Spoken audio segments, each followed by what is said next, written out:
Okay, welcome sa first episode itong bagong series na Playtrato sa YouTube. Video ng game. Yan, so gusto kong i-document kung paano ko kinukuhanan ng pictures yung mga characters sa game. No? So, konting background lang. Kakapanood ko lang ng Fantastic Four at sa Spider-Man game at sa comics, meron siyang suit. So, ito yun sa game. Inspired by the Fantastic Four. So, blue and black. Never ko pa ito nagamit. So, subukan natin ngayon. Ayan. Sobrang hilig ko talaga kumuha ng pictures ng video game. So, isip ko, bakit di natin i-document kung paano ba ito ginagawa? Kasi parang wala akong kilalang gumagawa nito sa, at least sa circle ko. No? Pero alam ko may mga gumagawa nito sa Pinas. Mangilan-ngilan. Mga weird din na geeky katulad ko. So, yan, tinatansya ko lang ano mapipindutin sa photo mode dito sa Spider-Man kasi nakalimutan ko na eh. Yan, so, ano lang tayo, warm up lang tayo, sapot-sapot lang tayo dito sa kalsada. Gusto ko kasing kumuha ng something dynamic. Yan, mali pa ako ng pindot. Something na kakaiba. No? Ano muna, for the first photo, so ito yung natsyempohan ko. Yeah, so, ganda ng pose si Spider-Man, no? Dito madali, no? Kumbaga, mahirap na nga magsapot eh, tas giginito ka pa. Pero, choice niya yan eh. So, kuha tayo ng framing na maganda yan, napili ko. Kakaiba. Worm's eye view. Tapos tinagilid ko kasi mamaya gagawin natin tong portrait. Binabawasan ko lang exposure para dumilim kasi gagamitan ko siyang artificial light para mas maging cinematic. Pula siya by default pero gagawin natin siyang puti para mas lumabas yung texture ng suit niya. Tapos nabasa ko somewhere, nakita ko somewhere na mas maganda kung ililikod mo siya sa likod ng subject para mas cinematic. Yan. Mas okay, di ba? Pero parang may kulang pa. So magdadagdag pa ako ng pangalawang ilaw. Overthink ko na siya eh, pero malay mo naman mag-work, di ba? You know, parang nag-work eh. Kahit yung pula parang nag-work, pero mamaya iibayin ko rin yung kulay niyan. Gagawin ko rin puti. So, bawasan lang natin, timpla-timplahin, diba? Overthink mo lang ulit. Baka mag-work, tansya-tansyahin. So, lagyan natin siya dyan. Kakalikutin ko lang to ng konti.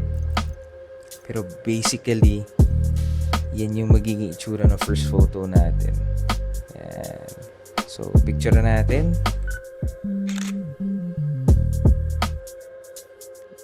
Not bad.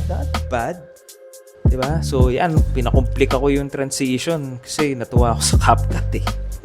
Ang daming effects. Kaya, yan. Pinakomplikado ko. So, may nakita tayong krimen. Yan. Magre-report kasi sa app pag may krimen. Kaso biglang nawala. So, tinatry ko hanapin saan yung nagsusumbong. No? Pero, guess I'm too late. Baka deads na siya. So, inisip ko, you know what? Pag oras mo eh. So, sige, sapot na lang tayo ulit. Hanap tayo ng eksena na pwede natin picturean. So, at some point, alam ko may magre-report ulit ng krimen dito eh. Habang nagpapaka-gymnast tayo sa area. You know, arson. Eric first of his team. So, Game of Thrones reference, no? Para sa mga Game of Thrones fans yan. And so, punta natin yung krimen. Actually, gabi-gabi may nangyayaring krimen dito sa syudad na to eh. Mas marami pa kaysa dito sa Maynila eh. Partida, may Spider-Man pa. Ayun, yun yung sunog. So, nagpanik ako. Naulol yung pagpunta niya dun, ang komplikado. Baka natin tomato. Medyo nakalimutan ko na magpipicture pala ako, na carried away ako. Pero Ayan, sige, ubusin lang natin sila. Medyo overkill kasi isa lang. Ayan, nakapulayin ko na sana yung sunog kaso di pa pala ubus. Ayan, perfect time. Sige, sabi ko, sige na. Pwede tayo mag-picture dito. Ayan, so natsyempuhan ko to. Parang maganda eh. Hindi ko lang alam kung saan ko ilalagay yung camera. So, parang maganda. Diba? Kasi may apoy. Kumbaga, medyo mahirap ulitin yung moment na yan eh. Hahanapin mo sila ulit. So, mag-aalay ka na naman ng apartment na susunugin para makapag-picture. So, kunin na natin tong opportunity na to. Hanapan lang natin ng angulo. So, marami akong mga sisipat-sipatin dito. Pwedeng dyan sa taas, pwede sa ilalim. Ito, para nag-work. Medyo mahilig ako sa Worms Ivy, to be honest. Meron siyang instant, kasi, cinematic effect. So, medyo bababad ako ng konti dito. Experiment lang. Tinry ko pang gasgasan yung suit niya or ipa-animate yung background. Pero inulit ko. Sabi ko, tignan nga natin ulit. Perfectionist ka eh. So, ayan.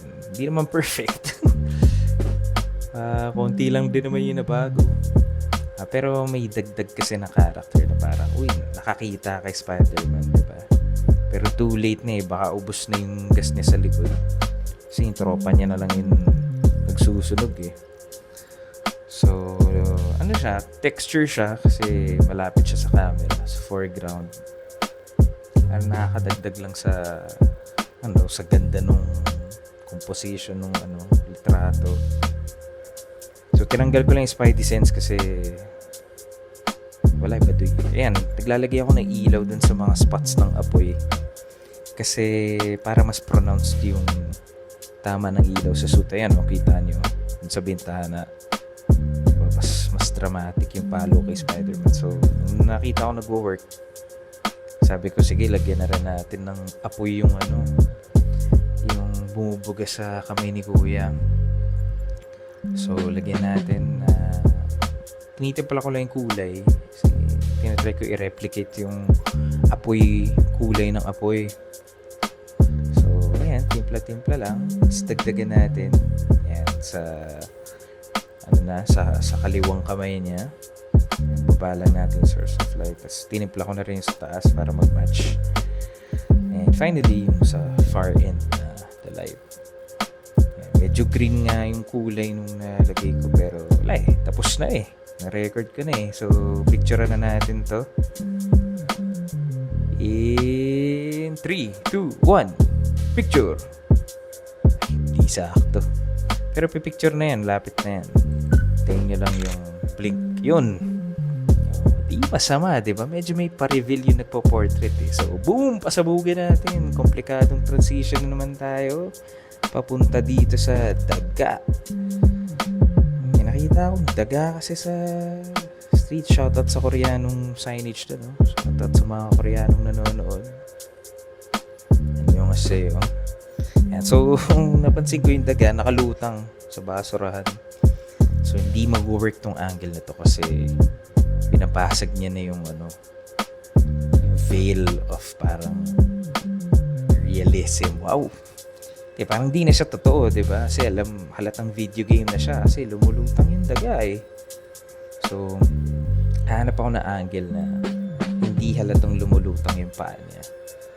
Well, at the same time, kita pa rin si Spider-Man tsaka si Doding Daga. So, yan, naglagay lang ako ng mga ilaw.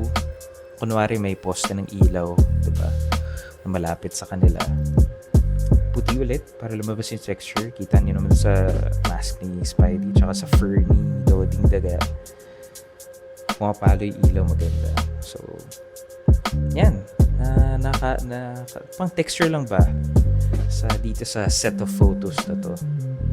Gagawa kasi tayong 4. Ito na yung pangatlo. Yan. So, medyo, kumbaga, kakaiba naman. Hindi naman action. Trivial. Opya. Ganda ng transition, Oops, okay. Wala kasing Baxter Tower dito. Pero, may Avengers Tower. So, Baxter Tower, so kung hindi nakakaalam, yun yung tower ng Fantastic Four. So, punta lang tayo sa Avengers Tower, you know. Tatry ko lang kasi itong buwan. Dito kasi sa game, pwede mong ibahin yung liwanag ng buwan. Lupit, diba? Kaya lang di mo may iba yung pwesto ng buwan.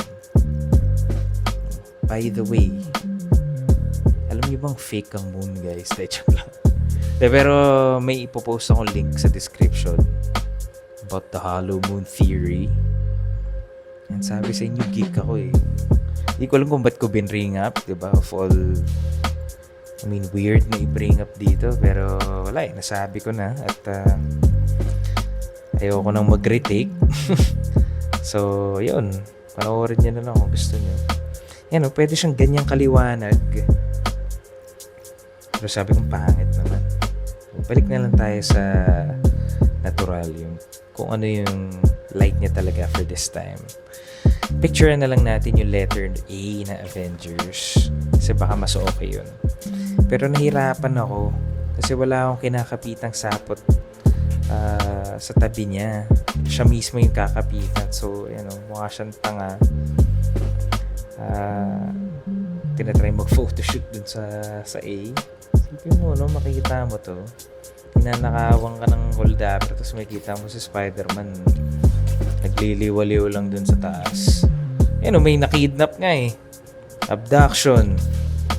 Pero sabi ko nga kanina, pag oras mo, diba? So photoshoot ang priority natin dito eh. So hayaan muna natin ng tadhana. Yan. So medyo Superman lang. So parang hindi ko siya trip. So ilang beses ko tinry-exit pero nabobo ako. Yan. So parang ganyan kasi hinahanap ko eh. Yung post na ganyan. Parang Naruto run. Pero kailangan sumakto siya dun sa A. Yan. Malapit na eh. So try pa natin. Isang beses. Konti pa. Feeling ko malapit na to. Yun. Yan. So, medyo malayo tayo sa A. Pero maganda naman yan na ma-manipulate mo yung camera nga. So, pwede mong i-align yung character dun sa backdrop na gusto mo. So, nakahanap ako ng maganda framing for Spider-Man sa A. Yung ulo niya sakto dun sa butas. Medyo pangit pakinggan pero nakikita niyo naman yung tinutukoy ko, di ba? Tinitilt ko ulit para portrait. Yan, so ayusin lang natin ng konti. Meron eh, oh. Didiliman lang natin ng konti. Para mas lumabas yung pagka-red ng A. Tsaka para malagyan natin ng artificial light ulit. Kasi sobrang against the light na si Spidey. So, at some point, magiging sphere light to eh. Late ko na napansin na pag sphere light, magkakaroon din ng ilaw dun sa wall. So, sabi ko, balik tayo sa spotlight para hindi niya madamay yung background. So matatanggal. Huwag mo mukhang nanggagaling lang yung liwanag dun sa A. And that's what we want. So, tinitimpla ko lang siya. Overthink ko ulit. Pero, nag-work naman yung pag-overthink natin eh. So, ayan siya. Malapit na to. Ayan. Ayusin lang natin framing. Baka mas may magandang cropping. And I settled for this one. Nilagyan ko na ng green. Final touches, sharpening. And voila. Picture na natin. Yun. The fourth and final picture. Complicated transition.